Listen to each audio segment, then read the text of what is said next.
Good morning, friends. I am Praveen Bodke.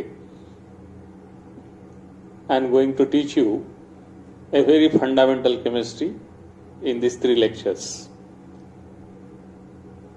आपने 5th standard से लेके 10th स्टैंडर्ड तक जो कुछ भी पढ़ा है वो बहुत इंपॉर्टेंट है फॉर 11th एंड 12th, और 11th और 12th बहुत इंपॉर्टेंट है फॉर कॉम्पिटिटिव एग्जाम्स। और इसीलिए ये पहले 3 लेक्चर्स जो बहुत बहुत बहुत इंपॉर्टेंट है आपके लिए, उस पर मैं डिस्कस करूंगा। And after that we will start our syllabus of 11th and 12th standard.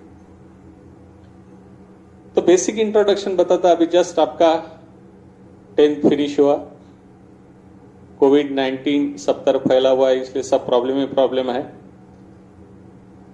तो अपन भी वो एक्सेप्ट करके आपका मैं जो भी बेस्ट ऑफ बेस्ट कर सकता हूं ऑनलाइन वो अपन करेंगे। आपको कुछ भी डिफिकल्टी आती है, कोई भी प्रॉब्लम आती है, you can contact me on WhatsApp. So let's start the just general information regarding the 11th, 12th and competitive exam. एक ऐसा है बच्चों, अगर तुम्हारे घर का फाउंडेशन बहुत अच्छा होगा तो बिल्डिंग अच्छी रहेंगी, टिकेंगी काफी लंबी। लेकिन फाउंडेशन अगर आपका वीक रह गया है और बिल्डिंग को कितना भी सजाया, कितना भी अच्छा कलरिंग किया, कुछ भी किया, तो ज्यादा दिन टिकने वाली नहीं, वो कोलैप्स होने वाली है। ये कोविड-19 के लॉकडाउन में लोग कितना भी उसको नेगेटिव लेते होंगे, लेकिन अपने को पॉजिटिव लेना है कि इसमें एक आपको आदत लगेगी कि how to prepare our self. Self preparation is the best preparation जो हमारे वक्त थी, लेकिन बाद में कुछ इसमें वो पूरा वॉश आउट हो गया और आप लोग सभी डिपेंडेंट बनते चले गए। But now this is a time to grab again the old days. जो मैं गाइडलाइन करूंगा वो आपको पढ़ना है, साथ में 11th का बुक PDF ऑनलाइन से अपने को डाउनलोड करना है। मैं यहां पढ़ाऊंगा, खुद चैप्टर आप घर को पढ़ेंगे, मैं जो एक्सरसाइज दूंगा वो आप सॉल्व करेंगे और सबमिट करेंगे व्हाट्सएप पे। इस टाइप से अपन 2 वे इंटरेक्शन करेंगे। फिलहाल ये मोनोटोनस है, मैं बोलते जा रहा हूं, आप सुनते जा रहे, बट आपकी तरफ से मैं फीडबैक नहीं ले पा रहा हूं। So that is the only way to get the feedback from the WhatsApp. मैंने बोलते वक्त जहां भी आपको कई डाउट्स आए, वो डाउट्स आपको पूछना है व्हाट्सएप पे तुरंत लेक्चर होने के बाद। वन मोर थिंग, लेक्चर की लिंक मैं आपको सुबह 6 बजे डालूंगा, मंडे से 25 तारीख से। वो 7 बजे ओपन होंगी और 7:40 को खत्म हो जाएंगी। 7:45 बजे मैं वो लिंक विड्रॉ करूंगा, फिर वो लिंक आपको डबल नहीं मिलेगी। और इसलिए ख्याल में रखना, अगर आप बहुत ही इंटरेस्टेड है, सही में आप कुछ करना चाहते हैं लाइफ में, तो बी पंक्चुअल। क्योंकि सुबह के नींद में से उठना, फ्रेश होके तैयार होके लेक्चर के लिए बैठना, इट्स नॉट अ जोक। क्योंकि अभी लॉकडाउन में काफी अपने को लेजी प्रोसेस अपनी स्टार्ट हो गई। But now you have to wake up. तो बराबर 7 बजे मैं उसको ऑनलाइन करूंगा, 7 से 7:45 बजे तक वो लिंक रहेंगी, 7:45 बजे वो विड्रॉ कर लूंगा, फिर वो आपको लेक्चर नहीं मिलेगा। आपने कितनी भी रिक्वेस्ट की तो नहीं मिलेगी। और इसीलिए time bounding is very essential. सुबह 7 बजे से तो 7:45 बजे तक, मंडे, ट्यूसडे, वेडनेसडे, ये 3 दिन मैं लेक्चर दूंगा। आपको वो पूरा पढ़ना है, खुद की नोट्स प्रिपेयर करना है, मैंने जो जो बोला वो। उस पर हमारी थर्सडे को टेस्ट रहेंगी और वो टेस्ट भी ऑनलाइन ही रहेंगी। मैं क्वेश्चन पेपर पहले इस पे व्हाट्सएप पे डालूंगा, ग्रुप में, अपना एक ग्रुप बनाएंगे अपन। उस टेस्ट पे 30 मिनट की टेस्ट रहेंगी। 30 मिनट में आपको सॉल्व करके अपलोड करना होगा व्हाट्सएप पे। उसके बाद वो क्वेश्चन पेपर वहां से हट जाएगा और आंसर शीट डालूंगा मैं, और वो आंसर शीट और क्वेश्चन पेपर आपको चेक करके खुद इवैल्यूएट करना है। मैं एक्यूरेट डालूंगा कि कौन से क्वेश्चन को, कौन से पॉइंट्स को कितने मार्क्स रहेंगे। तो आप ही खुद स्टूडेंट हो और आप ही खुद टीचर हो, आपको ही क्वेश्चन पेपर सॉल्व करना है, आपको चेक करना है। मैं सिर्फ आपको सारा उसका मटेरियल सप्लाई करूंगा जब तक ऑनलाइन लेक्चर्स है तब तक। और जैसे ही अपना लॉकडाउन खत्म हो जाएगा अपना ऑफलाइन लेक्चर स्टार्ट हो जाएगा as usual classroom studies. That is more effective, but this is again not bad. That is also the new way to learn. चलो तो ये हो गया जस्ट बेसिक. तो आपको अगर कोई भी कॉम्पिटिटिव एग्जाम क्रैक करना है तो सबसे पहला आपका बेसिक फाउंडेशन सबसे मजबूत होना चाहिए. If your basic foundation is very strong you can crack any competitive exam like MSCT, JEE, NEET. In future, MPSC, UPSC, bankings, so many exams are there. So this is the foundation of the exam. Entrance exam कोई भी हो आपको future में जहां भी जाना होगा via entrance ही जाना होगा. चाहे आप एग्रीकल्चर फील्ड में जाओ, चाहे इंजीनियरिंग फील्ड में जाओ, चाहे मेडिकल फील्ड में जाओ, चाहे तुम बैंकिंग सेक्टर में जाओ, चाहे तुम सिविल सर्विसेज में जाओ, everywhere you have to face the competitive exam. So you should mentally prepared कि we should be ready to face any kind of competitive exam. और कॉम्पिटिटिव एग्जाम लॉजिक बेस्ड होती है. जिसके कंसेप्ट अच्छे रहते हैं वही कॉम्पिटिटिव एग्जाम क्रैक करता है क्योंकि it is a painless exam. वहां पेन का इस्तेमाल कम करना पड़ता है और दिमाग का इस्तेमाल ज्यादा करना पड़ता है. और 11, 12 बोर्ड एग्जाम जो है अपनी जो भी CBSE जो भी है से this is the pen exam. यानी जो दिमाग में है वो उतना पूछा हुआ आपको पूरा करना है. लेकिन कॉम्पिटिटिव में आपके सामने 4 ऑप्शन एग्जैक्टली आइडेंटिकल आते हैं, ऐसा लगता है कि चारों भी ऑप्शन सेम है.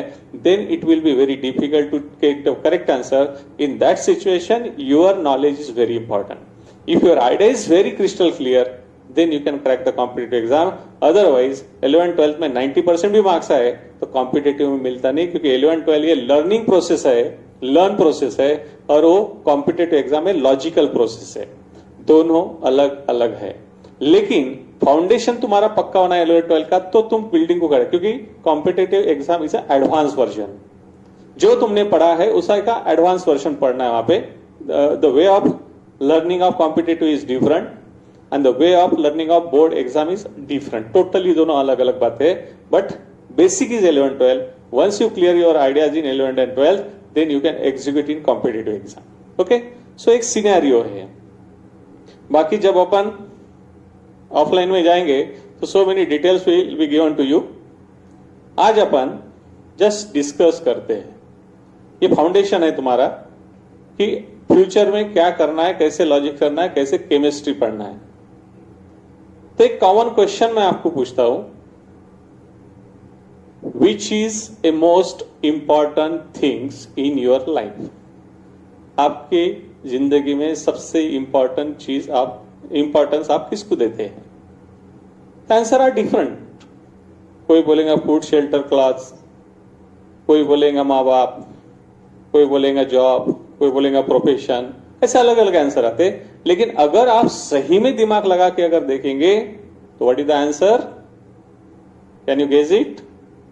विच is the most important thing in your life? So that is money. आज के दुनिया में बिना पैसे का आप कुछ भी नहीं कर सकते. जैसे आप अगर बेस्ट ऑफ बेस्ट इंस्टीट्यूट में जाते हैं तो हाई फीस है. आप बेस्ट ऑफ बेस्ट क्लासेस में जाना चाहते हैं तो हाई फीस है. तो हर जगह आज की प्रैक्टिकल लाइफ में बात कर रहा हूं मैं. आज हमें अपने लाइफ में सबसे ज्यादा पैसा इंपॉर्टेंट है. अगर पैसा है तो सब कुछ है, पैसा नहीं है तो सब डिफिकल्टी है अप टू सर्टन लिमिट तक के. हर जगह पैसे काम नहीं करता है. मैं केमिस्ट्री पॉइंट ऑफ व्यू बता रहा हूं आपको. तो जैसे एक नाम तुमने सुना होगा सुपारी. ये बताना नहीं चाहिए मैंने ऑनलाइन, पर एग्जांपल के तौर पे बताता हूं. हैव हर्ड द वर्ड सुपारी? क्या आपने कभी किसी को सुपारी दी है? तो मन में अलग अलग क्वेश्चन आते क्योंकि हिंदी पिक्चर में सुपारी का मीनिंग अलग है और अपने डे टू डे लाइफ में सुपारी का मीनिंग अलग है. तो हिंदी पिक्चर में जैसे सुपारी बोला तो किसी को तो भी खत्म कर डालना, अपने बीच में से हटा देना. तो उसको मारने के लिए किसी को तो भी अपन देते तो क्या वो फुकट में करता है? वो नहीं. तो काय के लिए करता है? वो भी पैसे के लिए करता है.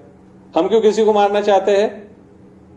तो वो भी पैसे के लिए, क्योंकि वो हमारे बिजनेस में कहीं ना कहीं रुकावट करता है, कुछ ना करता है. तो ऐसे हमारी हिंदी पिक्चरों में दिखाते. तो जैसे ही किसी को सुपारी बोला तो अपन क्या करते कि मार डालना, अरे दुनिया से उठा लेना. अपने घर में कोई मेहमान आया था, अपन सुपारी देते, 100% देते। उस सुपारी का मतलब क्या है कि मेहमान के सामने अगर हमने 100 सुपारी रख दी, स्पेशली सुपारी रख दी, तो क्या मीनिंग है उसका कि भाई साहब उठो, अब आपका समय हो गया। यानी सुपारी ये शब्द अपने इंडिया में साइकिल यूज करते कि आपको जहां भी है वहां से उठना है, दुनिया में है तो दुनिया से उठना है, घर में है तो घर से उठना है। लेकिन इन सबके पीछे मकसद सब पैसा। तो ये जो है, मैं पैसा पैसा क्यों कर रहा हूं, धीरे धीरे आऊंगा। ये पहला लेक्चर अपना ऐसे ही रहेगा। अब रहा सवाल कि आदमी पैसा पैसा क्यों करता है, why we need more and more money. मेरे पास कितना भी पैसा होगा तो I am not satisfied, I want more and more money, I want to gain more and more money. क्यों चाहिए मुझे इतना पैसा, कैन यू थिंक इट। अब सोच के देखो कि हर इंसान आज पैसे के पीछे क्यों दौड़ रहा है। कुछ एक्सेप्शन है, उसको एक ख्याल में रखना, पर एक प्रैक्टिकल इंसान की बात कर रहा हूं मैं, क्यों दौड़ रहा है। तो इसका एक सादा एग्जांपल देता हूं। जैसे अभी आपके 10th के रिजल्ट आएंगे, मान लो आप और आपका कोई क्लोज फ्रेंड, दोनों ने 7 बार साथ में पढ़ाई की। आपको मान लो 35% मिले और आपके फ्रेंड को 95% मिले। अब नेक्स्ट क्वेश्चन है मेरा, क्या आपको 35% मिले और आपके फ्रेंड को 95% मिले तो क्या अच्छा लगा आपको। तो आंसर है ना, नहीं लगेगा, नेचुरली नहीं लगेगा। क्यों नहीं लगा, आपको कम है इसलिए अच्छा नहीं लगा कि आपके फ्रेंड को ज्यादा है इसलिए अच्छा नहीं लगा। अब आप सोचो, अंदर से अपनी आत्मा को पूछो।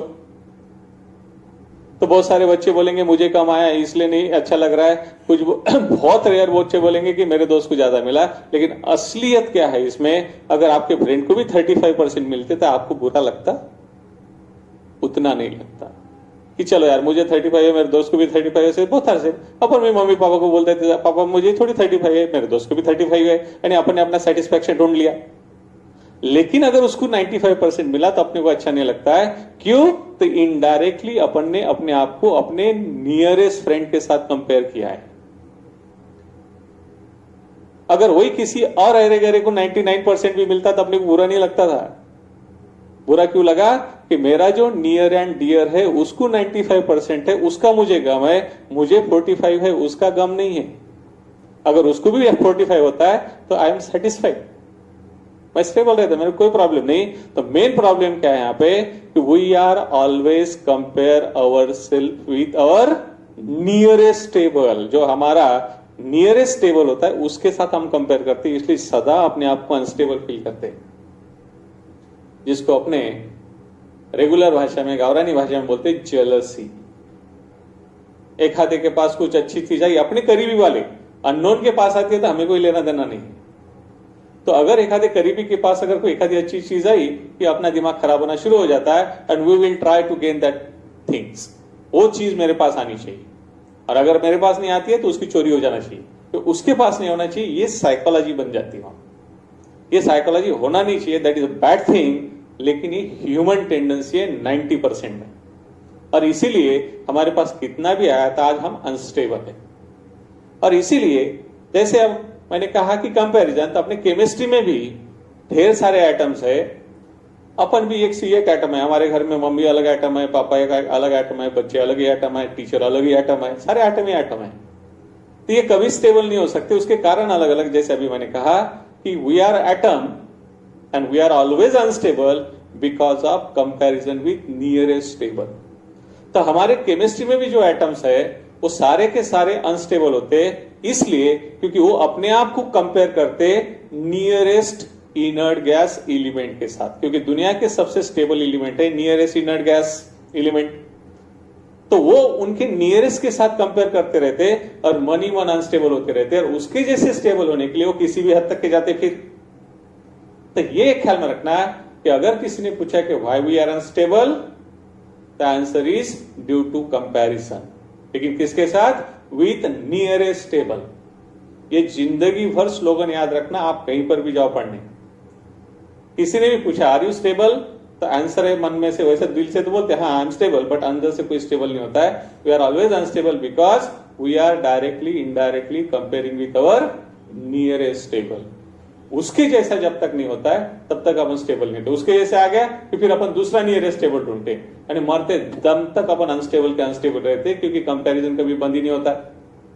ओके, अब दूसरी बात, जिसको मैं पैसा पैसा पैसा पैसा कर रहा हूं, जैसे हमने देखा कि एक इंसान दूसरे इंसान पे अटैक काय के लिए कर रहा है, सुपारी का जो मैंने बताया था, पैसे के लिए. तो वैसे ही हमारे केमिस्ट्री में एक एटम दूसरे एटम पे अटैक करता है काय के लिए, इलेक्ट्रॉन्स के लिए. तो जो इंपॉर्टेंस पैसे को अपने लाइफ में है, वही सेम इंपॉर्टेंस अपने केमिस्ट्री में इलेक्ट्रॉन्स को है. तो जैसे वो अपने लाइफ में अपन पैसे के पीछे भागते रहते, केमिस्ट्री में सारे एटम इलेक्ट्रॉन्स के पीछे भागते रहते. जैसे इन जनरल कि अगर मुझे स्टेबल होना है, तो एक आधे ने बोला कि ये पैसे लो, तो मुझे खुशी होती कि दुख होता है? खुशी होती है, यानी स्टेबल होते हैं. तो by gaining we are always stable. लेकिन अगर मैं घर से ट्रैफिक में निकला और वहां पे ट्रैफिक पुलिस ने अगर मुझे पकड़ लिया, तो मैं स्टेबल हो गया कि अनस्टेबल हो गया? नेचुरली अनस्टेबल हो गया. तो मैं क्या बोलूंगा ट्रैफिक पुलिस को कि I am teacher, give me money. मैं एक टीचर हूं भाई, मुझे पैसा दो. तो क्या मैं स्टेबल हो पाऊंगा? नहीं. वहां पे मुझे पेनल्टी भरनी पड़ेगी, वहां पे मुझे फाइन भरना पड़ेगा, यानी वहां पे मुझे पैसे देना पड़ेगा. और इसीलिए एक ही इंसान एक सिचुएशन में पैसा लेके स्टेबल हो रहा है, तो वही इंसान दूसरे सिचुएशन में पैसा दे के स्टेबल हो रहा है. अब वही केमिस्ट्री में होता है कि atom can be stable either by gaining electron और बाय डोनेटिंग इलेक्ट्रॉन और बाय शेयरिंग इलेक्ट्रॉन. ये तीन बातें ध्यान में रखना कि एटम कैन लूज, गेन और even share the electron to become stable like nearest inert gas. ये चीज आपके दिमाग में फिट रखना है. तो अब इसके बाद में तुमको जिंदगी भर याद रखना है, जब भी कोई पैसा पैसा कैसा करेंगे तो वी कोरिलेट विथ इलेक्ट्रॉन, और जब भी कोई इलेक्ट्रॉन इलेक्ट्रॉन करेंगे तो we will correlate with money.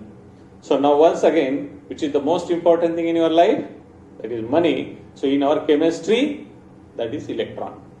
तो अब हमारा पूरा फोकस रहने वाला इलेक्ट्रॉन पे, क्योंकि इलेक्ट्रॉन का स्टडी अगर हमारा परफेक्ट होता है तो मोस्ट ऑफ द थिंग हमारी वैसी खत्म हो जाती है. और ये सब तुम्हारा अप टू 10th स्टैंडर्ड तक हो चुका है. मैं जस्ट उसको पॉलिश कर रहा हूं, और वे ऑफ टॉकिंग मेरा थोड़ा अलग है. Okay, so up to this any problem?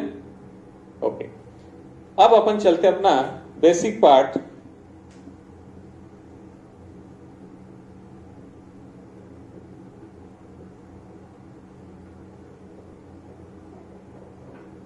Structure of atoms.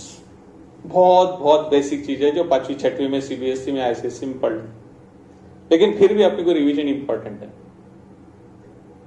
अब स्ट्रक्चर ऑफ एटम बोलने के बाद everybody knows atom is a tiny particle which is individual and it is the what it is the tiniest element of the, it is the tiniest part of the element, and element is the bunch of tiny particles that is known as atom. बाद में देखिए. तो अभी फिलहाल इतना ख्याल में रखना कि एटम ये हमारा एक टाइनी पार्टिकल है, दैट्स ओके. अब एटम के अंदर की बात अगर करते हैं तो एवरीबॉडी नोज सेंट्रल पार्ट जो रहता है वो न्यूक्लियस होता है, और बचा हुआ जो पार्ट रहता है वो हमारा सारा एक्स्ट्रा न्यूक्लियर पार्ट होता है. दीज आर द ऑर्बिट्स, मैंने हाफ हाफ लिखे हूं. Everybody knows in nucleus there is a neutron, proton, and outside the nucleus in extranuclear part there is a electron. ये सबको पता है कि proton is positively charge, electron is negatively charge, neutron is electrically neutral. Atom का representation जो chemistry के भाषा में आता है वो है एक्स जेड ए, वेयर सबको पता है what is x is a symbol of element. What is Z? Is an atomic number. What is A? Is a mass number.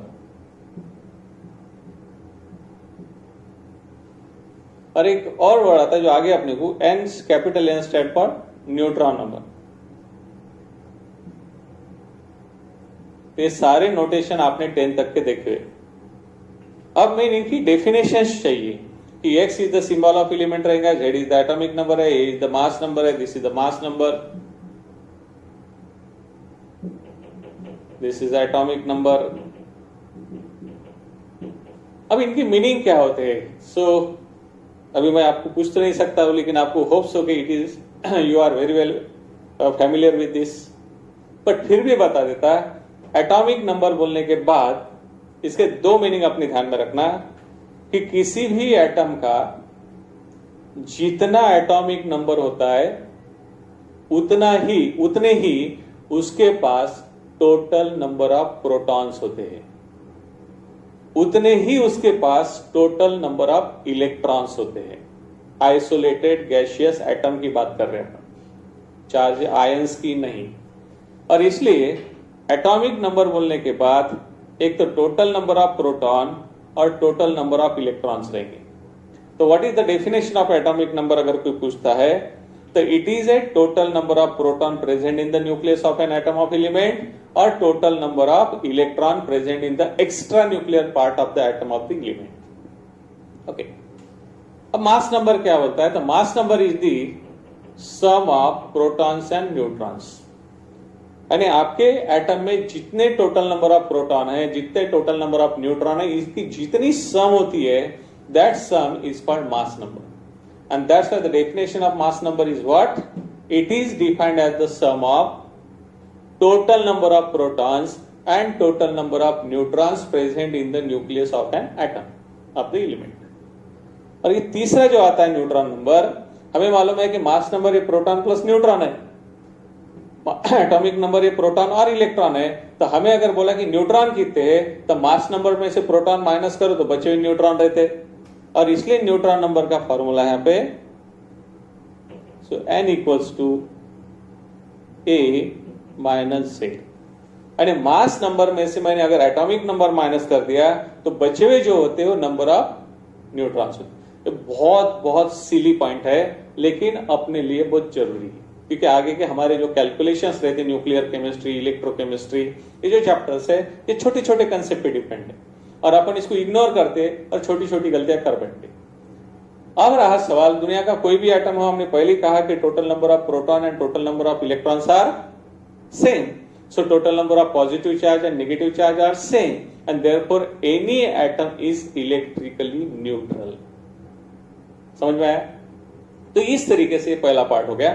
तो वंस अगेन किसी ने पूछा what is atomic number, what is mass number, what is neutron number, तो फटाफट definition बताते आने चाहिए कि atomic number is the total number of proton और total number of proton present in the nucleus of an atom of element और total number of electron present in the extra nuclear part of an atom of the element. Mass number, it is the total number of protons and neutron present in the nucleus of an atom of element, and neutron is the mass number minus atomic number is the total number of neutron। तो ये बहुत पहला अपना alphabets का part है। If you want to learn chemistry in smooth way, this is the foundation, one thing. अब दूसरा आता है कि हमें फोकस कहां पे करना है? पूरा इलेक्ट्रॉन्स पे, क्योंकि मैंने पहले ही कहा कि जैसे हम हमारे लाइफ में पैसा पैसा करते रहते हैं, तो हमारे केमिस्ट्री में हम इलेक्ट्रॉन्स करते रहेंगे। अब इलेक्ट्रॉन्स के बारे में बात की। अब नेक्स्ट क्वेश्चन आता है, what is exact location, exact position of electron in an atom? Electron हमारे एटम में एग्जैक्टली कहां होता है? तो उसके लिए एक सादा एग्जांपल देता है। जब इससे किसी ने पूछा कि भाई कहां है इलेक्ट्रॉन, यानी वो पूछ रहा है कि एड्रेस ऑफ इलेक्ट्रॉन, जैसे अपन मुंबई पुणे कहीं पे गए हैं और वहां जाके एक आदमी ने पूछा कि भाई साहब आप कहां से हो, आपका एड्रेस क्या है, तो क्वेश्चन जैसा था वैसे अपन आंसर देते। तो बॉम्बे पुणे में जाने के बाद अगर किसी ने पूछा कि भाई साहब आप कहां से हो, तो अपन नेचुरली बोलते हम अमरावती से हैं। अब मुझे बताओ, हम अमरावती से थे? अगर वो सही में अमरावती आए और हमें अगर दिन भर ढूंढते बैठे अमरावती में कहा है, तो क्या हम इजीली मिल पाएंगे? नहीं, यानी Amravati is a vast area. फिर तुरंत वो दूसरा क्वेश्चन करते हैं कि अमरावती में कहां पे। जब अमरावती में कहां पे बोले तो अपन अपना एक लोकेटेड एरिया बताते, कॉलोनी बताते। जैसे मैं इधर सातुरना में रहता हूं तो सातुरना बोलूंगा, कोई गाड़गे नगर बोलेगा, कोई दस्तूर नगर बोलेगा, कोई बुधवारा बोलेगा, कोई सरापा बोलेगा, जो भी उसका एरिया उस एरिया को यानी कॉलोनी का नाम बताएगा। अब कॉलोनी का नाम बताने के बाद अगर आया हो और वो कॉलोनी में ढूंढते बैठा तो क्या इजीली मिलेंगे? एकदम से मिलने के चांसेस बढ़ गए, लेकिन क्या इजीली मिलेंगे? नहीं। तो फिर वो तुरंत पूछता है कॉलोनी में कहां पे, यानी लैंडमार्क पूछता है कि ये गली नंबर में, ये प्लॉट नंबर में, ये फलाने फलाने मंदिर के बाजू में, इसके बाजू में, उसके बाजू में, यानी लैंडमार्क। और वहां पे घर में फिर कौन रहता है? फिर हम। तो जितने डीप हम रहते हैं उतना ही डीप इलेक्ट्रॉन रहता है। तो पहले क्या बताया हमने? सिटी। फिर सिटी के अंदर कौन है? कॉलोनी। कॉलोनी के अंदर कौन है? घर। और घर के अंदर कौन है? हम। और ये सिटी कहां है? होल महाराष्ट्र। तो होल महाराष्ट्र हमारे लिए फिलहाल एटम हो गया। I am talking only about Maharashtra. तो Maharashtra will be the atom. अलग अलग जो सिटी है वो सिटी में की कॉलोनी, वो कॉलोनी का घर, घर के अंदर हम। तो क्या क्या सीक्वेंस लगा है? पहले कॉलोनी, जो पहले सिटी, फिर कॉलोनी, फिर घर, फिर हम। तो जितना डीप हम है उतना इलेक्ट्रॉन रहता है। तो जिसको मैं सिटी सिटी बोलता हूं वो हमारे केमिस्ट्री में कौन है? तो उसको बोलते हैं ऑर्बिट्स और शेल, जिसका सिंबल आपको मालूम है कैपिटल लेटर KLMNOETC। वो क्या है डिटेल देखते बैठे। तो जिसको मैं शहर बोलता, तो ये एटम हमारा महाराष्ट्र हो गया, उसमें ये अलग अलग शहर से, के नाम का शहर है, यानी के नाम की सिटी, एल नाम की सिटी, एम नाम की सिटी, एन नाम की सिटी, एंड सो ऑन। ये सिटीज के नाम है, क्योंकि so many cities are present in the Maharashtra. अब कि सिटी मान लो कोई भी एक सिटी, जैसे अमरावती बोला, यानी के बोला था अमरावती। अब इस अमरावती में कहा तो कॉलोनी, तो कॉलोनी को केमिस्ट्री में बोलते हैं सबशेल। यानी ऑर्बिट ये शहर हुआ, शहर के अंदर कौन है? हमारी कॉलोनी है। और इस कॉलोनी के लिए सिंबल है स्मॉल लेटर्स SPDF। ये हमारे कॉलोनीज के नाम है, ये हमारे शहरों के नाम है। कौन से शहर में कितनी कॉलोनी है, कौन कौन सी कॉलोनी है, सब यहां पता चलेगा। ओके। अब कौन से कॉलोनी में, अब कॉलोनी में घर, तब घर को क्या बोलते हैं हमारे? तो उसको बोलते हैं हमारे orbitals. That is denoted bye SPDF along with XYZ। इस S को कभी भी XYZ नहीं लगता है, सिर्फ मैंने लिखा। इनमें से किसी को भी अगर XYZ अटैच हो जाता है तो वो हमारे लिए घर रहेगा, और XYZ अगर हट जाते हैं तो वो हमारे लिए कॉलोनी हो जाएंगे, क्योंकि दोनों के सिंबल सेम है। जैसे यहाँ पे बोला जाता है PX PY PZ, यहाँ पे DXY DYZ DZX DX² -y² DZ² and so on.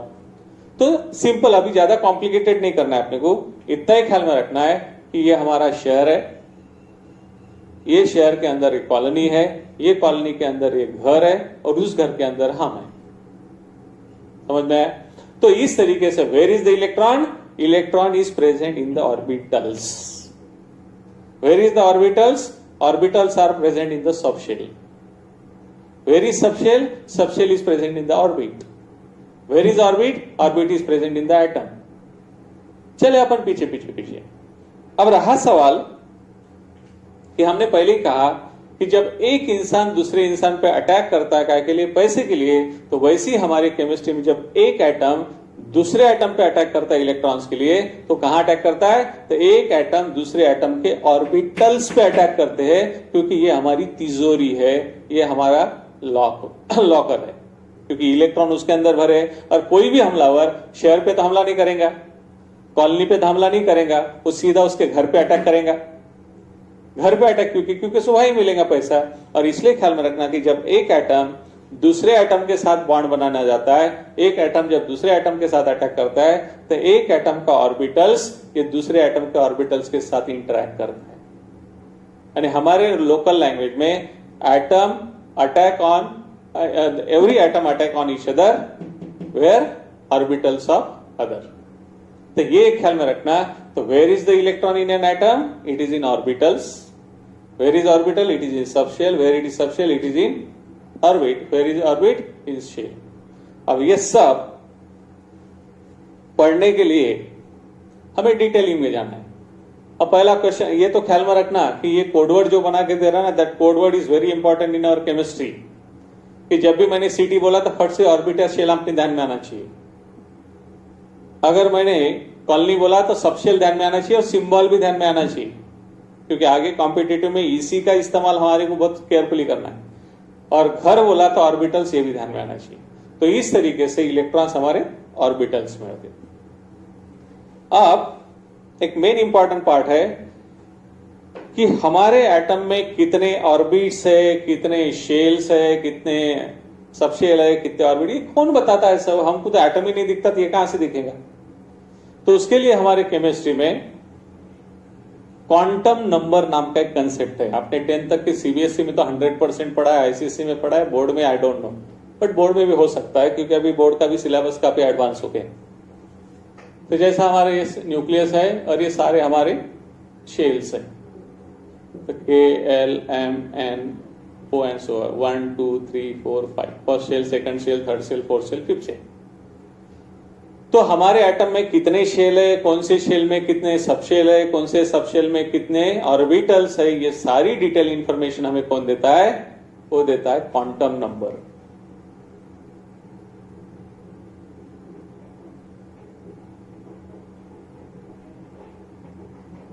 This is very very important. तो ये क्वांटम नंबर क्या है? तो it is defined as the number which gives the exact location of electron in an atom. ये आपको आपके electron की exact location atom में कहां पे है ये बताता है. और इसलिए हमें अब क्वांटम नंबर पढ़ना सबसे इंपॉर्टेंट है. पहला क्वांटम नंबर होता है, what is the definition? It is the number which gives the exact position of electron in an atom of the element. Okay, तो शॉर्ट में बताता है. तो पहला आता है हमारा principal quantum number, that is denoted by small n. ये क्या इंफॉर्मेशन देता है? तो एन की वैल्यू 1 2 3 4 5 एटसेट्रा, ये सब कैलकुलेट की हुई है. डायरेक्ट बता रहा हूं. अगर हमारे प्रिंसिपल क्वांटम नंबर की वैल्यू 1 है, इसका मतलब हमारे एटम में एक शेल है. प्रिंसिपल क्वांटम नंबर की वैल्यू 2 है, इसका मतलब नंबर ऑफ शेल 2 है. प्रिंसिपल क्वांटम नंबर की वैल्यू 3 है, तो नंबर ऑफ शेल 3 है, एंड सो ऑन.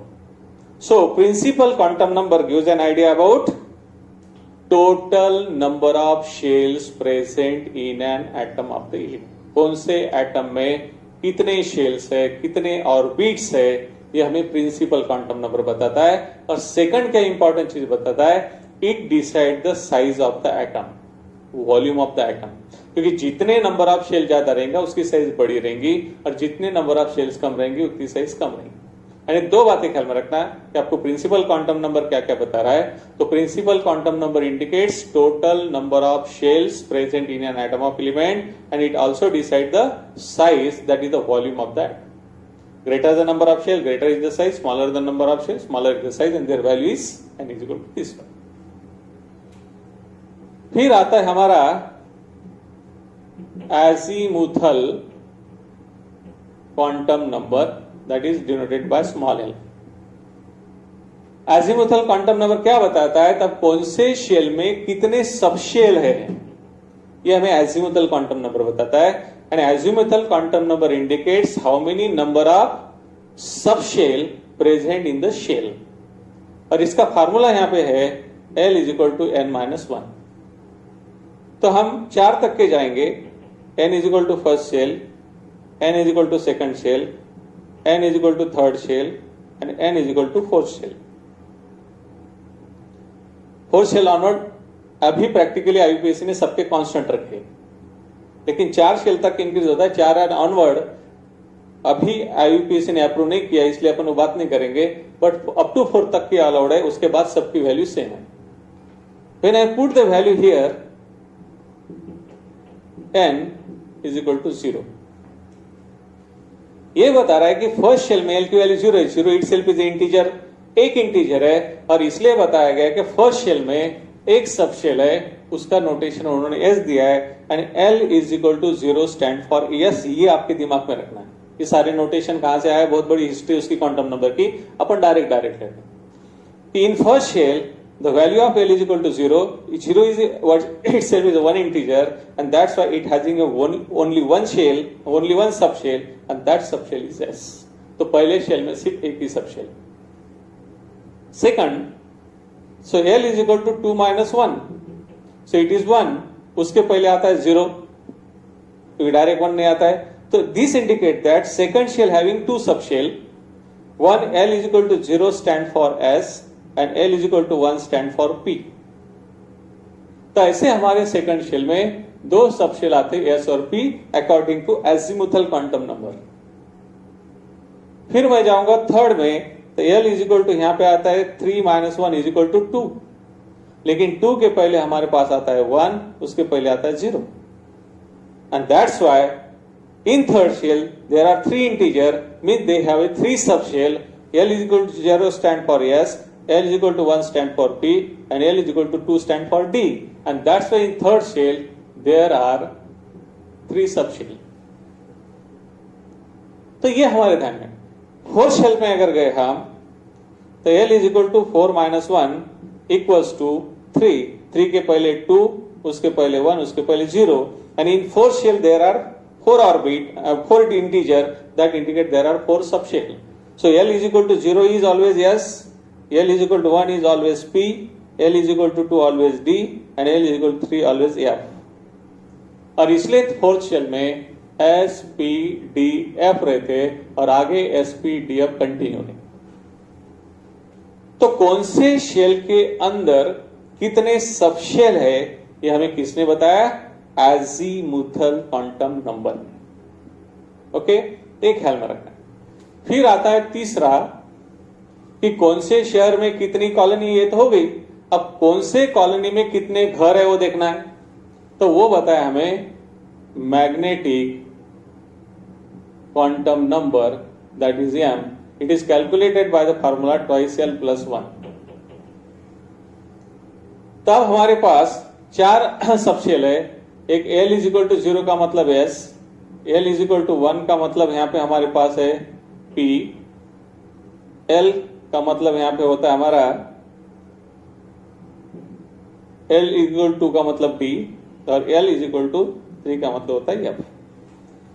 अब हम देखेंगे कि इस सबशेल में कितने ऑर्बिटल्स है, इसमें कितने ऑर्बिटल्स है, इतने कितने ऑर्बिटल्स, इतने कितने ऑर्बिटल्स है, एंड S नाम के कॉलोनी में कितने घर है, P नाम के कॉलोनी में कितने घर है, D नाम के कॉलोनी में कितने घर है, और F नाम के कॉलोनी में कितने घर है।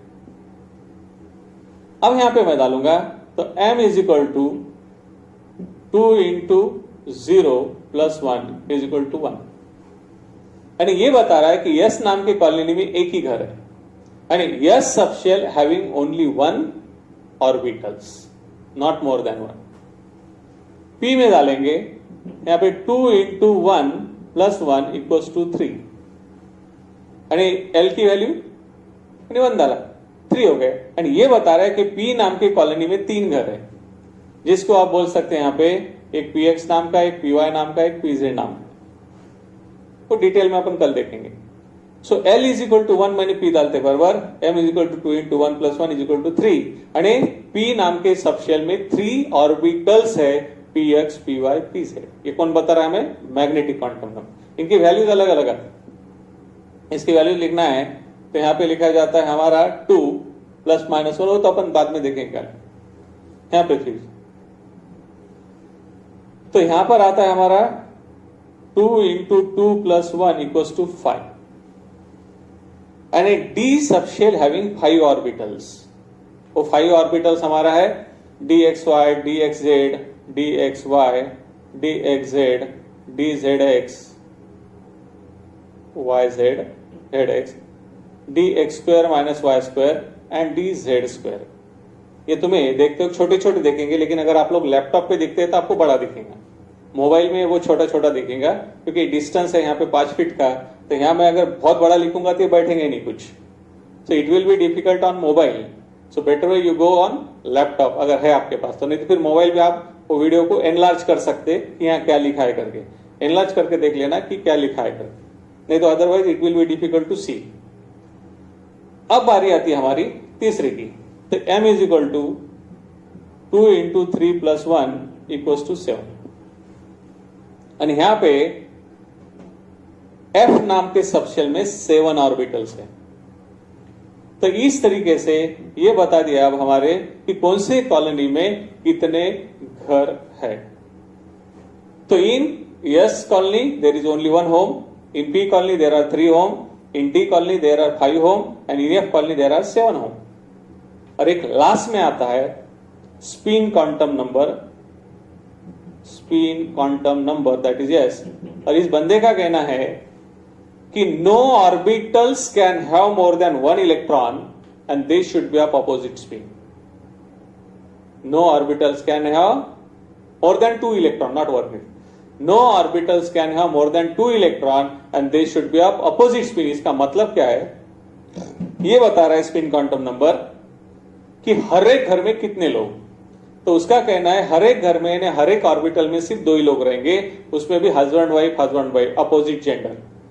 2 लेडीज नहीं रह पाएंगी, 2 जेंट्स नहीं रह पाएंगे, उनको हस्बैंड वाइफ रहेंगे वहां पे। तो इस टाइप से हर एक में 2-2 जाएंगे।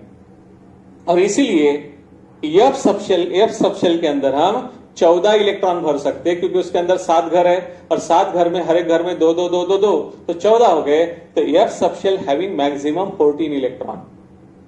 डी में 5 घर है, हर एक घर में 2 तो 5 घर में हो गए 10, एंड डी सबशेल में बैठेंगे 10 इलेक्ट्रॉन। और यहां पे अगर बात करते हैं अपन पी सबशेल में, यहाँ 3 घर है, हर एक घर में 2-2 तो then here it is 6 electron. और यस में बैठेंगे 2, क्योंकि एक ही घर है तो उसमें बैठेंगे 2 इलेक्ट्रॉन। तो ये ध्यान में रखना है। तो यहाँ पे एस में हमारे कितने इलेक्ट्रॉन बैठते हैं, सिर्फ 2। यहाँ पे कितने, 2 और 6 तो ये होता 8, यहाँ 2 6 और यहाँ 10 तो ये होते 18, यहाँ 2 6 8 और 14 ये होते 32 और आगे 30। अगर आपको किसी ने पूछा कि why there is a 2 electron in the first shell, इतना ही बताना है कि first shell having only 1 subshell that is S and its capacity is of 2 electron, क्योंकि उसके अंदर एक ही घर। किसी ने पूछा कि why second shell having 8 electron, इतना ही बताना है second shell having 2 subshell S and P and their electron storing capacity is 2 and 6 and the sum is 8 electron. Same, why there is 18 electron in the third shell? So there are 3 subshell. S subshell having 2 electron capacity, P having 6 electron capacity, D having 10 electron capacity. The sum of electron is 18. Maximum में 18 electron में बैठ सकता है, उससे ज्यादा नहीं। वैसे यहाँ पे 32, आगे 32। तो इस तरीके से आप में आज मैंने जो है थोड़ा सा खास जो तुम्हारा 5वीं से 10वीं तक का उसका रिव्यू किया। तो आज जो मैंने पढ़ाया वो अच्छे से पढ़ो, और जहां जहां आपको प्रॉब्लम जाएगा वो मुझे व्हाट्सएप पे बोलो। आज मैंने ब्रीफ किया, तो शॉर्ट में मैं इसका पूरा डिटेल का रिवाइज करूंगा और फिर उसके आगे जाऊंगा। ओके, सो आज के लिए इतना ही काफी है। कल अपन उसके आगे बढ़ेंगे। You don't miss the lecture, go through it carefully, watch the video number of times. अगर आपको डिमांड लगी तो मेरे को बता देना, मैं 1 मोर टाइम उसको ओपन कर दूंगा, और अदरवाइज एक क्लिक में क्लिक हो जाएगा।